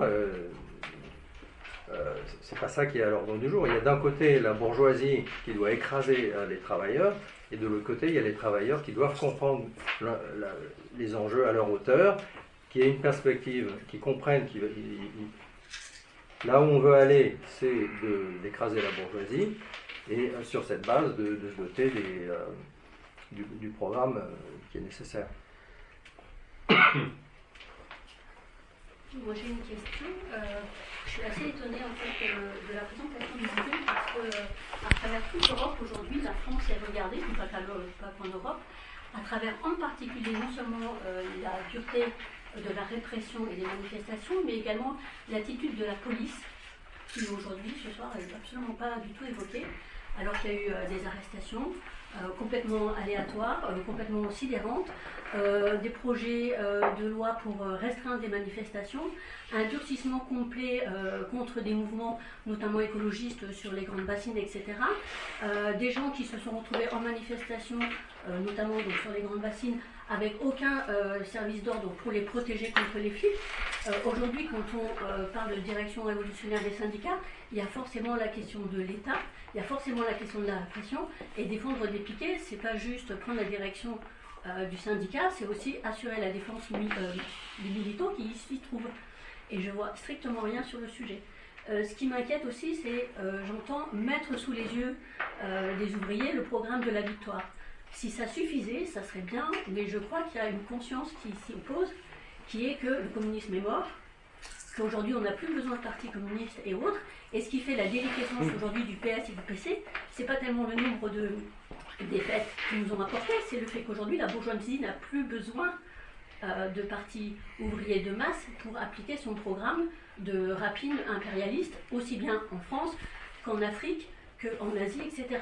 Et aujourd'hui, en fait, c'est toute l'Europe qui est aussi secouée par ce qui se passe en France, parce que ça montre aussi qu'il y a une possibilité de résister. Et il y a eu énormément de témoignages à travers l'Europe sur le fait que les Français avaient raison. Il y a eu des mots d'ordre en Grande-Bretagne sur soyons un peu plus français, etc. Alors bien évidemment, je ne suis pas en train de dire que la France est le pays de la révolution des libertés et des lumières. Je suis juste en train de dire que ça a éclairé d'une façon positive un ensemble de combats à travers l'Europe. Et en fait, dans cette présentation, on a l'impression que la France est absolument fermée sur elle-même. Ce qui m'inquiète aussi, c'est que les femmes, aujourd'hui, à travers ce qui se passe au niveau des retraites, elles sont particulièrement ciblées. il n'y a strictement rien là-dessus, c'est-à-dire que les retraites des uns, c'est les retraites des autres. Enfin, je ne sais pas, je me questionne sur pourquoi cette question-là ne revient pas à la surface, alors qu'elles sont typiquement dans les manifestations, elles sont typiquement très en pointe sur ces points-là, notamment dans les milieux de la santé, et il n'y a strictement rien là-dessus. Je suis assez, en fait, comment je pourrais dire, j'ai l'impression, moi, quand j'ai lu l'article, que c'était quelque chose qui était écrit d'ailleurs. Voilà, je m'arrête là. Alors, Oui, attendez un moment. Ceux qui me connaissent, bon, rapidement, je suis indépendant pour le moment, bien que je sois adepte d'une, si on peut dire, actualisation du socialisme révolutionnaire au profit d'un socialisme de libération dont on peut parler, qui consiste à s'émanciper à la fois du règne du capital et de ses instruments, pour faire vite. Ce que je disais, en fait, pour reprendre à ce que disait le camarade sur viser la classe ouvrière, puisqu'il était dit en général, je dirais que même aussi les syndicats et même les grèves, vu l'époque actuelle et tout, c'est pas une fin en soi, parce qu'en la victoire qui consiste à faire tout capoter ce projet, selon les critères de la propre classe ouvrière, c'est pas une fin en soi, parce qu'il y a d'autres actions qu'on menait comme des fronts, la désobéissance civile concrètement sur le terrain, et ainsi de suite, autant que possible pour nous affirmer également. Et par rapport à ce que tu disais, je pense qu'en fait, il faut viser les travailleurs et individus les plus conscients partout, qui sont ni que dans les syndicats, ni même partout où on peut les trouver, le moins susceptible d'être ouvert aux idées révolutionnaires, on y va. Après, après ça dépendra de sa pratique, son service, qu'on mettra à son tour pour faire vite ce qu'on appelle la stratégie de la chaîne. Encore en débat, je ne vois pas d'autres méthodes. Puis après, par rapport à ce qu'on a dit pour Mélenchon, hormis isoler les réformistes théoriquement et à coup de slogan, ce qu'il faut dire aussi, c'est ni crier par exemple aux traites, ni cautionner le pauvre Mélenchon et tout, mais expliquer le pourquoi du comment pour l'impossibilité. D'abord, grosso modo, les acquis sociaux dites 30 glorieuses et maintenant c'est une période totalement révolue, c'est plus que jamais incompatible, quoi que ça n'a jamais été les acquis sociaux et le capitalisme. Pour les autres, c'est comme l'eau et le feu, l'un n'est pas fait pour l'autre dans les mêmes optiques, c'est comme l'eau et le feu, s'il y a eu, parce que la bourgeoisie a lâché du lest pour les raisons qu'on connaît rapidement. Et il faut expliquer en vrai qu'on dit la raison de l'impossibilité, comme quand on voit plein d'espoir, chez les gens qui disent mais Mélenchon va faire ceci, ça, bon, on explique clairement le pourquoi et comment pour mettre en pièces et progressivement isoler les perspectives réformistières. Il n'y a pas de raccourci aussi sur le capitalisme aurait été renversé depuis longtemps. Si on peut gagner la classe ouvrière d'un coup. Ce qui mène à ce qu'a soulevé le camarade sur la question de la petite bourgeoisie, des étudiants et tout. Bon, pour ma part, je pense que même si le socialisme a eu un certain apport dans le domaine, surtout par rapport à l'époque où la petite bourgeoisie était puissante, je pense que c'est le socialisme de libération, du fait qu'il veut s'émanciper du capital, de l'État bourgeois et même ses instruments qui peut apporter des réponses à ces questions, sans pour autant qu'on fasse des concessions aux préjugés que développe la petite bourgeoisie naturellement, dans la mesure où, comme tout le monde, excepté les bourgeois, le socialisme de libération, pour ceux que ça intéresse, tout le monde y a intérêt en fait, du fait qu'on est écrasé non seulement par le capitalisme, mais même les charges, les factures, l'électricité, que même les petits commerçants et tout subissent également. Le règne de l'argent en fait lui-même pour faire vite, auquel il faut en finir en lien avec la propriété collective et ainsi de suite. Et par rapport à ce qui a été dit sur les gilets jaunes, Mélenchon et tout, pour finir, parce que déjà, hormis la démoralisation, le réformisme, il est instinctif et encore une forme de réformisme timide au mieux. Et c'est à partir de là que c'est à nous de jouer. Ce qui me paraît bon, c'est donc la stratégie de la chaîne, puis pourquoi du comment de l'impossibilité de chaque argument pour démontrer la justesse des idées, quoi, si on peut dire. Puis pour ceux qui me connaissent ou pas, je suis actuellement dans ce réseau de gilets jaunes révolutionnaires, dit plateforme jaune, puis je suis aussi syndicaliste à CNTS. La différence, c'est que il y a la même différence théorique, mais au niveau de pratique, ça change pour ce qui est CNT, CNTAIT, CNT, Solidarité ouvrière, plus un autre projet. Pardon, ça fait quoi? Ouais, au bon moment, ça. Ouais. Allez-y, madame. Il y a beaucoup de choses intéressantes qui ont été dites. Je ne peux pas répondre à tout. Je voudrais juste faire une remarque sur ce que vous avez dit et ce que vous avez écrit dans votre belle banderole rouge avec le mot communiste international. Mais malheureusement, à mon avis, il n'y a rien ni de communiste ni d'international dans ce que nous avons entendu aujourd'hui de votre part. Et il y a une chose que je voudrais dire, vous avez fait une belle citation de Lénine sur l'économisme. Eh bien, vous êtes en plein économisme. Vous nous avez parlé, voilà, des petites choses qu'on peut faire pour améliorer les syndicats pour améliorer ceci, cela, dans la lutte immédiate. Ben non, des luttes immédiates, il y en a. Il y a des luttes formidables. Les travailleurs essayent de réagir à l'offensive de la bourgeoisie, qui est une offensive tous azimuts. Bon, mais qu'est-ce qui manque? Comme vous le dites, il manque la direction révolutionnaire. Je ne dirais pas des syndicats parce que c'est trop précis. Il y a plein d'organisations immédiates possibles. Il faut un parti révolutionnaire. Comment est-ce qu'il peut être? Il faut qu'il soit international, parce que la bourgeoisie est internationale et le prolétariat est international. Il faut une direction internationale. Et il faut, comment dire, un parti qui, au lieu de nous dire remplacer les bureaucrates, gouvernement ouvrier, etc., se rende compte qu'il ne s'agit pas de gouvernement, il s'agit d'État. L'État, c'est-à-dire le bras armé de la bourgeoisie, dans tous les terrains et dans tous les pays. Alors, malheureusement, hélas, le trotskisme parle beaucoup de gouvernement ouvrier, éventuellement gouvernement ouvrier dégénéré, etc., etc. Tout ça, c'est faire bien des fleurs à la Chine, à la Russie, etc., qui ne sont pas des gouvernements ouvriers dégénérés, etc., qui sont bel et bien des États impérialistes. Donc, sur quoi on doit se battre?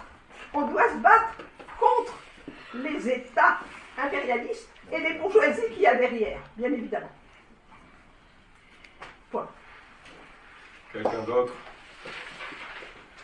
Je vais répondre à certains des commentaires qui ont été avancés un peu plus tôt dans la discussion, par Xavier notamment et de Dan Alban. Je pense que ça nous permet de vraiment souligner c'est quoi la différence entre ce que nous on a mis de l'avant aujourd'hui puis le reste de la gauche française. Hein? Parce que Xavier a exprimé clairement la lutte pour une direction révolutionnaire, c'est pas à l'ordre du jour. Et c'est ça qui nous distingue, nous. Nous on dit non, c'est à l'ordre du jour, dès maintenant. Et c'est précisément parce que le mouvement ouvrier n'est pas mené par une direction révolutionnaire que c'est défaite après défaite après défaite depuis des années. 2003, 2010, 2016, 2018, 2019. Les travailleurs français sont combatifs, ils sont prêts à se battre et ça finit en défaite à chaque fois. Pourquoi?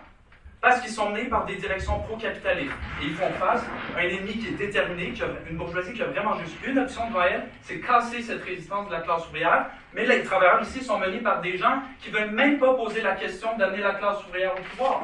Alors qu'est-ce qu'il leur reste comme option? Ah ben, on va chercher un compromis, négocier, c'est de convaincre Macron du caractère injuste de sa réforme, mais jamais d'organiser dès maintenant la classe ouvrière avec les méthodes de lutte qui lui permettraient de gagner puis d'avancer. Parce que pour faire ça, il faut poser l'objectif où on s'en va.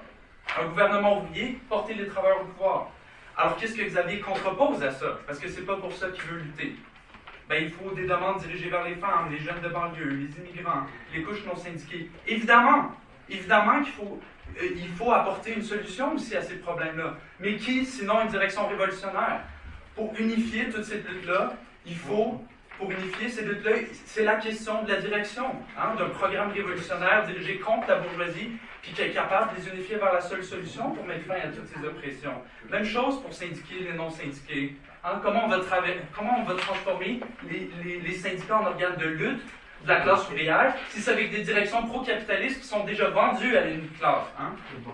Même chose de la répression qui a été soulevée. Comment est-ce qu'on peut même commencer à organiser les travailleurs contre la répression de l'État s'ils ne sont pas menés par des marxistes qui ont une conception de l'État comme organe, comme outil de répression de la bourgeoisie? Alors c'est ça la ligne qui nous différencie avec le reste de la gauche française. Nous, on essaie dès maintenant d'avancer de la lutte pour une direction révolutionnaire du mouvement ouvrier, puis de faire tomber les obstacles sur cette voie-là, et c'est ça que vous refusez de faire.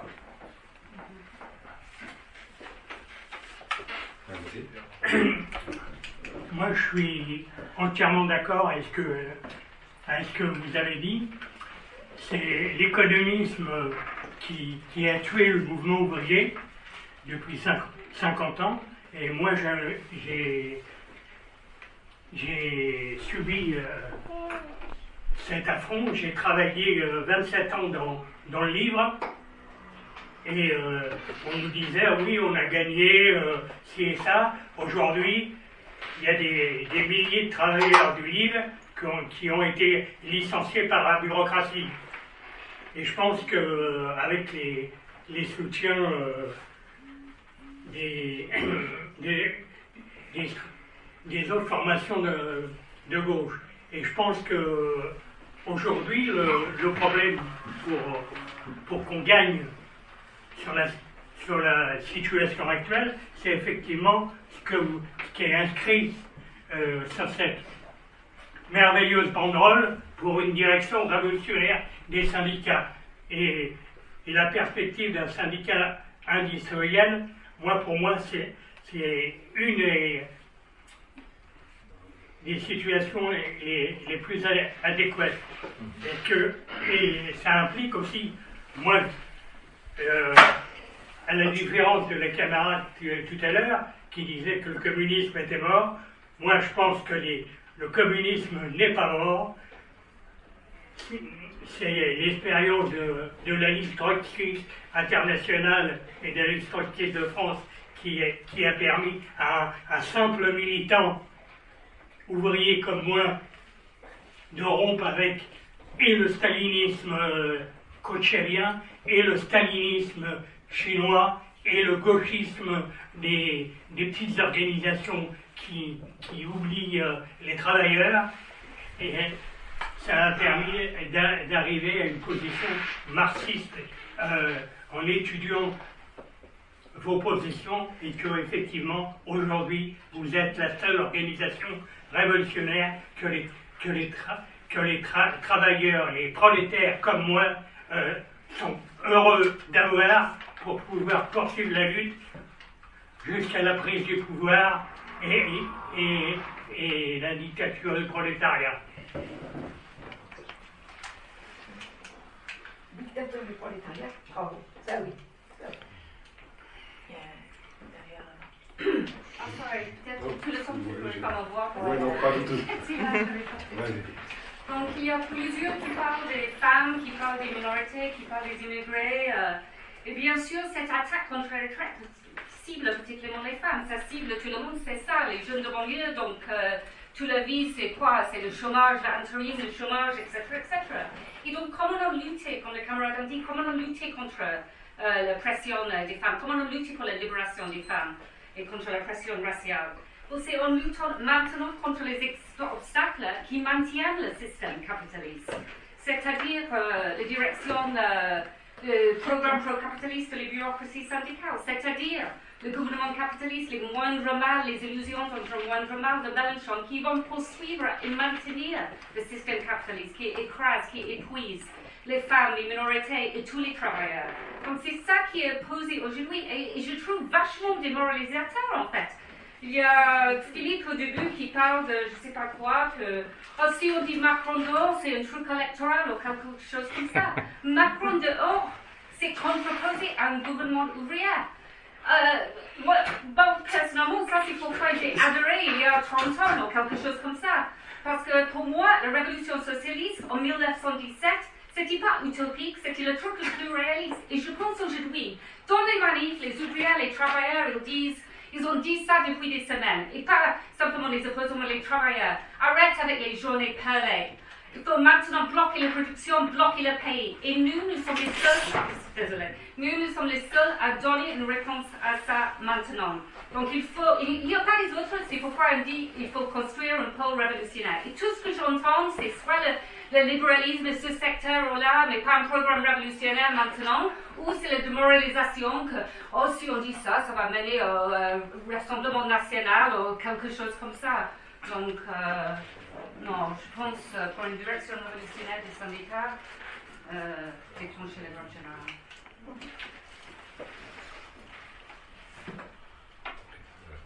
Quelqu'un d'autre?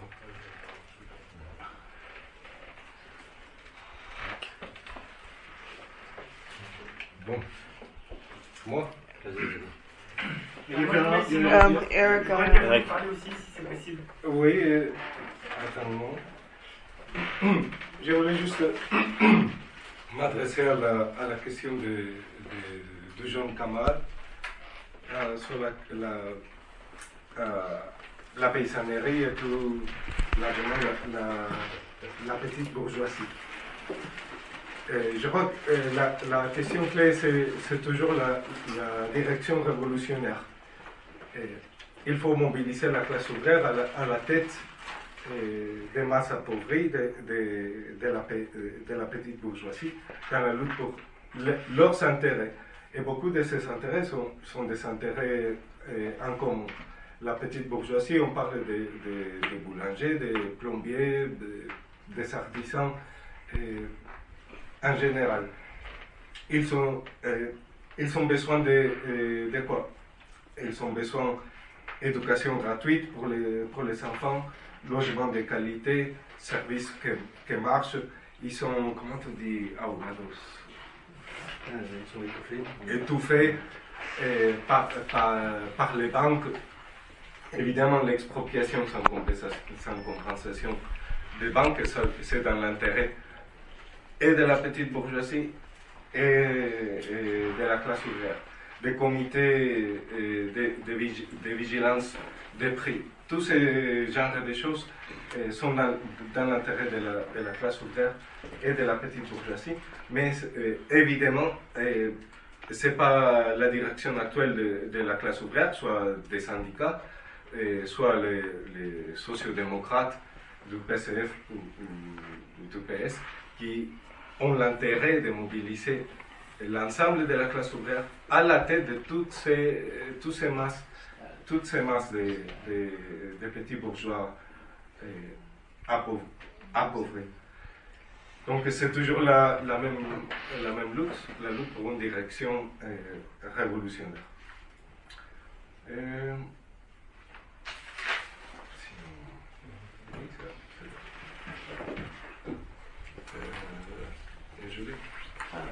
Moi, je voudrais faire quelques commentaires en réponse à quelques-unes des questions que vous avez posées. Premièrement, vous avez évoqué la question de la lutte dans les autres pays, partout, ailleurs en Europe.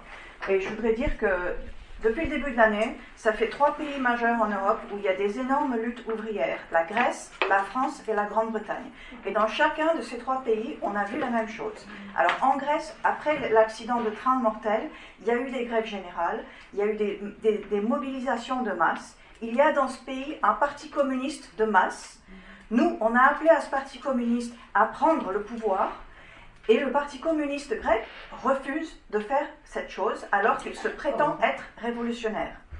En France, et Alexis l'a bien expliqué, les gens se mobilisent semaine après semaine, les grèves, ça ne cesse pas, et la direction des syndicats et de la gauche refuse de faire ce qu'il faut et de mobiliser pour le pouvoir ouvrier. Moi, j'ai milité pas mal dans les derniers mois en Grande-Bretagne, et c'est exactement la même chose. La gauche et les dirigeants syndicaux refusent même d'organiser des grèves efficaces, des piquets de grève que les gens ne traversent pas. Pourquoi ils font ça? Parce que eux, ils ne veulent pas rompre avec le cadre du capitalisme. Alors, c'est la même leçon dans tous ces pays d'Europe. C'est que même pour gagner des réformes les plus minimes, les retraites, les augmentations de salaire, même pour gagner ces choses-là, il faut que ces luttes soient dirigées par des communistes. Parce que les autres, ils ont un cadre où la lutte, ils partent déjà du principe qu'on ne veut rien chambouler dans le système actuel. Donc on a déjà perdu, même avant de commencer. Donc ça, c'est premièrement. Deuxièmement, je voudrais dire sur la question des femmes que vous avez évoquée, on pourrait très bien en dire plus sur la question des femmes, et je pense qu'on devrait le faire. Mais la question par rapport aux femmes, c'est encore la question de quel programme pour libérer les femmes. Parce que c'est vrai que les retraites touchent beaucoup les femmes, mais comment est-ce qu'on va résoudre ce problème? Comment est-ce qu'on va obtenir pour les femmes leur libération du joug de la famille, etc. C'est justement en luttant pour un mouvement communiste des femmes, et non pas en élisant des gens comme Mélenchon au Parlement, ou des gens ou en faisant voter des lois un peu plus féministes au gouvernement capitaliste. C'est justement en luttant pour le communisme.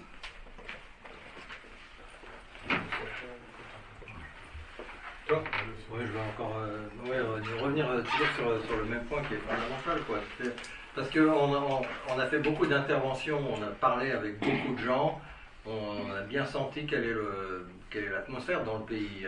En fait, c'est clair qu'il y a plein de gens qui comprennent qu'il y a un problème. que là où ça nous mène à la défaite, que cette direction est complètement inadéquate. C'est ça le problème que les travailleurs eux-mêmes se posent aujourd'hui. Il faut une autre direction. Alors ils n'ont pas la réponse c'est nous qui essayons de l'apporter et qui faisons de l'agitation aujourd'hui pour mettre ça en œuvre, pour briser le cadre que donnent les bureaucrates. Toute la stratégie des réformistes, ça vient du fait qu'ils ont accepté déjà que les capitalistes doivent continuer à régner.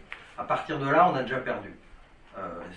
Et ça, les travailleurs le ressentent. La question, c'est quelle est l'alternative? On est les seuls à lutter pour une direction révolutionnaire. C'est-à-dire pour poser la question que les ouvriers doivent savoir où ils doivent aller, ils doivent écraser la bourgeoisie, ils doivent lutter dans cette direction avec comme objectif de prendre le pouvoir, et c'est s'ils font ça, si ça où ils vont aller, ils vont gagner cette lutte-là. Ils auront les tactiques qui vont aller avec. J'ai parlé, apparemment il y a des gens qui n'ont pas écouté sérieusement ce que j'ai raconté, que ce soit sur les syndicats industriels ou sur la question de l'État. Bon, je suis un peu désolé pour eux, mais tout ça, on l'a avancé. Tout ça, j'ai essayé de l'expliquer, qu'effectivement, il faut préparer les travailleurs aux attaques des flics, des réquisitions, etc. Parce que nous, on a une compréhension marxiste de l'État. Contrairement aux libéraux, à Mélenchon et tout, qui dit ouais, la police tue, etc. quoi.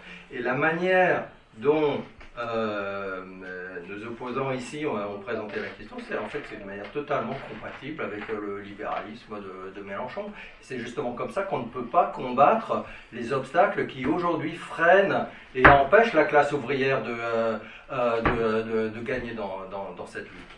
C'est ça qui est posé aujourd'hui, et on a on a un reflet de ce qu'on a vu dans la gauche avec ce débat. On a la gauche soi-disant marxiste, etc.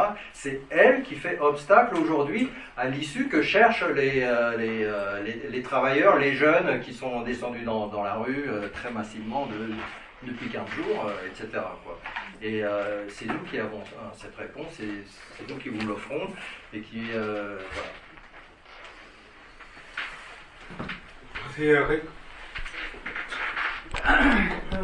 Moi, je voulais juste intervenir parce qu'il y avait des choses que... En fait, j'ai été militant pendant très longtemps de l'organisation.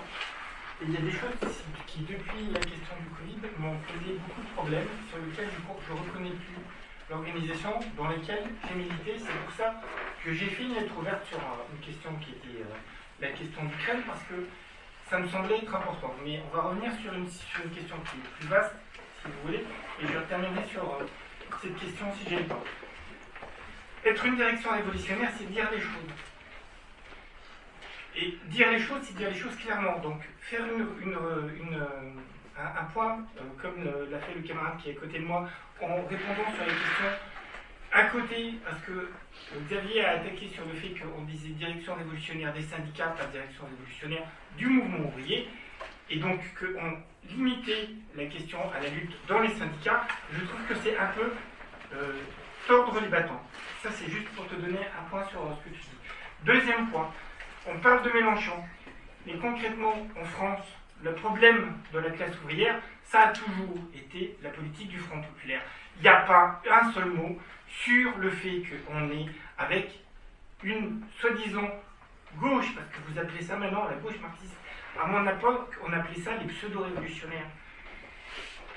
Il y a une différence dans la façon dont on parle des choses. Et ça amène le fait que concrètement, le point sur le Front populaire, il a complètement disparu. Maintenant, on va donner un autre point. Quand on dit des choses, il faut les dire jusqu'au bout. Vous avez parlé de la question d'Ukraine, et donc je terminerai là-dessus. La question d'Ukraine, c'est quoi? On a une puissance capitaliste arriérée par rapport à la restauration du capitalisme, qui est la Russie, qui est confrontée à quoi? Qui est confrontée à une intervention de l'ensemble des impérialistes. Et là, on ne donne pas les mots. Parce que si on dit clairement que ce sont les impérialistes qui luttent contre un capitalisme arriéré qui est l'Ukraine, qui est la Russie, excusez-moi, ça veut dire nécessairement qu'on a un camp militaire à prendre. Un camp militaire, ça ne veut pas dire faire un soutien politique. Ça veut dire juste reconnaître la chose. Moi, je suis désolé, je suis rentré dans l'organisation quand il y a eu la question de la guerre en Irak. La guerre en Irak, je suis désolé, Saddam Hussein, c'était pas un révolutionnaire. Partant, à l'époque, on luttait pour essayer de scissionner la JCR parce qu'on avait posé comme question qu'il coule dans le Golfe. Aujourd'hui, est-ce que la LTF, est-ce que la LCI dit, est-ce qu'on est pour la défaite de l'OTAN? Non, malheureusement. Donc, tout le point et toute la différence que je comprends, c'est que dans le point, il ne faut pas juste avoir les points, il faut simplement savoir... Ça fait 3 minutes, camarade. Merci. Quelqu'un d'autre?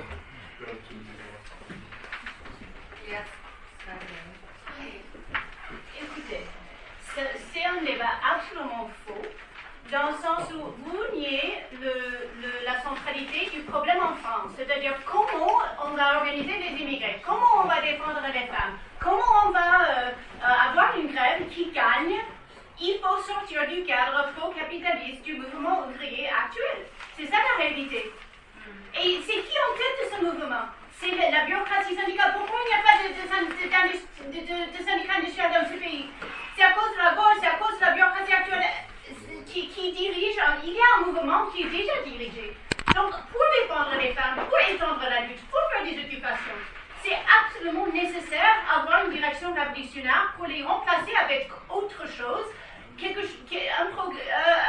direction révolutionnaire qui a un programme pour que les travailleurs prennent le pouvoir dans leur propre nom, pour contreposer un chemin qui va dans un sens vers le pouvoir prolétarien. La question du Front populaire, c'est précisément la même. Vous pouvez soulever ces trucs vides. Ah oui, il faut s'opposer au Front populaire. Et en fait, la présentation a mis le point très clairement sur les mensonges utilisés par la gauche et la bureaucratie syndicale dans ce pays, précisément pour mener les travailleurs derrière le Front populaire. En fait, c'était la moitié de la présentation. Comment exposer le Front populaire? Comment on s'en prend aux promesses de Mélenchon? C'est pour ça que les gens veulent voter Mélenchon. C'est pour ça que Mélenchon semble le plus combatif dans cette bataille que n'importe autre groupe, sauf peut-être le Black Bloc, franchement. Donc il faut répondre aux arguments concrets qu'il fait. Donc pourquoi il ne va jamais livrer le retrait aux 60 ans? Parce qu'il travaille pour les capitalistes. Et en fait, il propose un schéma où les travailleurs payent plus pour leur propre retraite. Si on veut défendre les immigrés, les femmes, se battre pour unifier toute la classe ouvrière de ce pays, il faut se battre contre la direction actuelle de ce pays sur la base d'un programme révolutionnaire. C'est ça le point. Si je suis d'accord. Ouais. S'il vous plaît. Non, attends, s'il te plaît. Oui, je voulais juste récapituler quelque chose qu'on a dit dans la présentation et dans la discussion. La présentation a expliqué pourquoi les ouvriers sont désarmés face à la répression de l'État capitaliste. C'est à cause de leur direction qui ont un programme pro-capitaliste. Pour ces directions, et c'est vrai, on met l'accent sur les syndicats. Pourquoi? Je ne sais pas si vous avez remarqué, mais il y a des centaines de milliers de gens dans la rue qui ne sont pas dirigés par le PCF, ni par le PS, même pas par Mélenchon. C'est par Laurent Berger, c'est par Philippe Martinez, maintenant Sophie Binet, et j'oublie les autres... Souillot. Non, mais tout ça. Ce sont les bureaucrates syndicaux. Si vous ne voulez pas lutter pour une direction révolutionnaire dans les syndicats, alors vous faites quoi? Surtout ici, dans ces pays, aujourd'hui. Silence, s'il te plaît. Mais il peut bien te répondre quand même. Ah non, c'est lui qui n'a pas le droit de parler. Silence, vous aussi, s'il vous plaît. Oui, et toi aussi. La direction des révolutionnaires des syndicats n'est pas séparée de la lutte pour un parti révolutionnaire, pour un parti léniniste trotskiste. C'est exactement la même chose. C'est quoi la différence entre nous, qu'on lutte pour ça aujourd'hui, concrètement? Et vous savez que des mots vides, le Front populaire, on peut tous crier contre le Front populaire. Ce qu'on fait, c'est de démontrer pourquoi, à chaque moment, dans cette lutte actuelle, concrète, dans les rues de Paris, de Marseille, etc., Mélenchon est un obstacle à la bataille pour les retraites. Parce qu'il est aussi un obstacle à la bataille pour le pouvoir ouvrier. Vous pouvez créer tout ce que vous voulez pour le Front populaire, mais vous êtes incapable de dire un seul mot de pourquoi concrètement il est un obstacle. Juste comme les opposants, contre lesquels RP, lutte ouvrière, Révolution permanente, lutte ouvrière, contre lesquels mon camarade a parlé. L'Ukraine.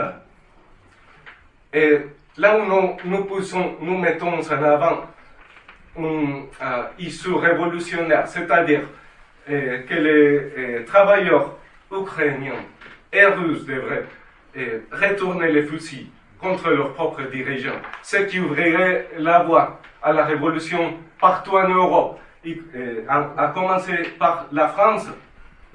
Vous faites quoi? Vous prenez les côtés de Poutine. Une issue réactionnaire. Tais-toi, s'il te plaît. Ouais, tu peux dire pas de Poutine, juste comme l'NPA peut dire silence. Silence. S'il te plaît, personne n'est interrompu. Tais-toi, s'il te plaît. Ah oui, l'NPA peut dire non, c'est pas Zelensky, on prend le côté de l'Ukraine. C'est la même chose. Aujourd'hui, prendre le côté de l'Ukraine, c'est prendre le côté de Zelensky, c'est prendre le côté de l'OTAN, des impérialistes occidentaux. Prendre le côté de la Russie, c'est prendre le côté de Poutine. Il n'y a pas de différence. Sinon, tu peux discuter de sémantique. La Chine, la même chose. On pousse en avant une perspective révolutionnaire pour la révolution politique, pour le pouvoir ouvrir la démocratie soviétique en Chine, se débarrasser de la bureaucratie stalinienne. Vous faites quoi? Vous défendez chaque méthode, chaque mesure draconienne de la bureaucratie. Voilà, c'est en gros, je crois, ce qui se passe. Je pense que... Oui, pardon. Monsieur? Merci la parole. Bon, c'est vrai que Mélenchon, c'est un social-démocrate, c'est un socialiste. Pour moi, Mélenchon, c'est un genre de Poutine de gauche. Simplement, moi je pense, je sais pas, on va peut-être savoir prendre la vague. Alors, si on veut aller vers la révolution socialiste, il faut se servir de ce qui peut nous être utile, c'est des outils. On ne peut pas se rapprocher, même si on ne regarde pas la France insoumise et au PES, au moins s'y approcher, proposer nos idées et au moins d'essayer d'amener les travailleurs vers la révolution socialiste. Après, Mélenchon, à la fin, ça finira par devenir un obstacle, donc il faudra s'en débarrasser. Mais en attendant, est-ce qu'on ne peut pas prendre la vague en s'appropriant au moins la CGT, n'importe où, même le PSF, c'est le reste. Il faut savoir prendre la vague en sympathisant, en s'appropriant. Et ensuite, oui, quand Mélenchon deviendra trop un obstacle, on met les travailleurs vers la révolution socialiste. Je vois pas autre chose. Cette histoire de prendre la vague mélenchoniste, alors, en fait, j'ai passé mon temps à essayer d'expliquer que justement c'est ça qui c'est le problème du mouvement ouvrier français d'accepter ce genre de truc, que Mélenchon c'est un moindre mal, ou bien qu'on peut prendre cette vague pour la prochaine étape. Mais la prochaine étape où nous mène Mélenchon, c'est une étape pour nous lier totalement à la bourgeoisie. C'est une étape dans le sens diamétralement opposé à ce qui est posé aujourd'hui pour le prolétariat. C'est pour ça que, alors évidemment, il y a des gens ici, ça leur plaît pas, ils sont pas contents, que nous, en fait, on est concentré notre tir sur les obstacles politiques sur lesquels se trouve aujourd'hui auquel la classe ouvrière fait face, c'est-à-dire au niveau politique c'est le mélenchonisme, et au niveau syndical, comme l'a dit mon camarade, c'est quoi ce mouvement? C'est une énorme mobilisation des syndicats. Voilà, donc nous, on dit, ben voilà, le problème, la direction de ce mouvement nous mène à la défaite. Il faut changer de stratégie, il faut une autre direction, avec un autre programme qui pointe vers la prise du pouvoir. C'est la seule manière de résoudre les questions qui sont posées. Et donc c'est la seule manière de gagner cette lutte-là. Voilà, donc c'est pour ça que nous on a concentré notre tir là-dessus. J'ai entendu Xavier, il disait ouais, nous on veut pas une direction révolutionnaire des syndicats, on veut construire un parti. Je crois que ça résume un petit peu, l'opposition qui est faite là, ça résume un peu la stérilité bureaucratique et complètement démoralisée de ce genre de propos, quoi. Comment est-ce qu'on va construire un parti révolutionnaire dans ce pays? C'est en luttant pour une direction révolutionnaire, justement dans les syndicats et en luttant contre les illusions dans le mélenchonisme, etc. Le PS, le PC, ils sont que l'ombre d'eux-mêmes, bien sûr. Je les ai attaqués dans ma présentation, ça c'est pas la question. Pourquoi je les ai attaqués? Parce qu'ils sont dans l'ombre de Mélenchon. Ils ont tellement trahi, etc. Et maintenant qu'est-ce qu'ils font? Ils essayent de refaire la même chose. Ils nous dit non. On a un programme qui est opposé à ça, je crois. Et sur l'Ukraine, la question de l'Ukraine qui est posée aujourd'hui, comment est-ce qu'on peut faire avancer la lutte ici pour y compris pour les travailleurs ukrainiens et russes, c'est en ayant une perspective révolutionnaire ici, dans ce pays, c'est-à-dire opposé aux bureaucraties syndicales qui soutiennent l'Ukraine derrière Macron, comme je l'ai expliqué dans ma présentation, etc. C'est ça qui est posé aujourd'hui dans ce pays. Bon. Alors ouais, les comparaisons avec l'Irak, j'en passe. Je veux dire, une défaite de l'impérialisme en Irak, ça aurait été une chose, ça aurait été un pas en avant pour tous les peuples opprimés du monde, une victoire de la Russie, ça voudrait dire le Knut russe qui opprime les travailleurs ukrainiens. Ça ne fait pas progresser la cause de la révolution, ni en Ukraine, ni en Russie, bien au contraire, ni en France. Voilà. Quelqu'un d'autre?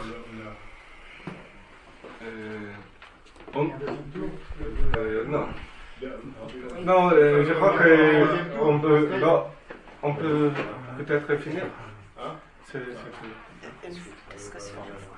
Oui, on passe. On peut continuer à discuter informellement.